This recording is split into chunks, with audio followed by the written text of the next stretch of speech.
And if you've ever had an idea for a toy, you're not alone. Later, Ken Ackerman shows us how those dreams can become reality. And inside this blue jacket is a piece of sheet metal that's folded into a triangle. And inside that is simply a flash. Back to Christmas, Santa's elves are not the only ones making a go out of toy building. That's right. Next, you can meet some local residents who gave up their jobs to design toys and find out how you might be able to follow in their footsteps. You know, speaking of toys, your name does not have to be Milton or Bradley to get into inventing toys. Ken Ackerman tells us tonight that a local toy company is looking for a few good ideas. You can steer this while you roll. All it takes is just one idea. This is the first squiggle pen prototype I ever built. And you too can follow in the footsteps of local toy inventors now living comfortably off their royalties. Like Mike Jones, who thought of a way to improve a toy while standing in line at Toys R Us. You know, that's kind of an expensive toy just to push down the road. You know, if you could stand on it and push the handlebars back and forth and make it go, that'd be a neat toy. Mike's Power Pumper is a hit.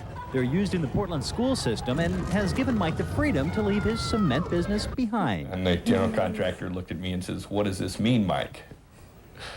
And I says, "It means that I don't have to take any more crap from you."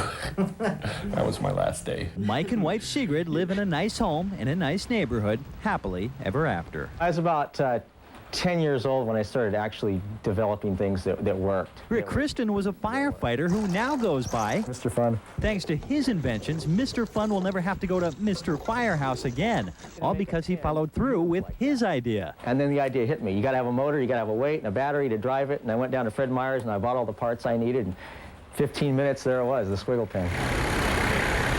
We get probably 300-400 new submissions a year, of which we probably go with, you know, half dozen, 6 or 8. Joe Hart, vice president of Hart Enterprises of Vancouver, isn't trying to discourage those with ideas. In fact, quite the opposite.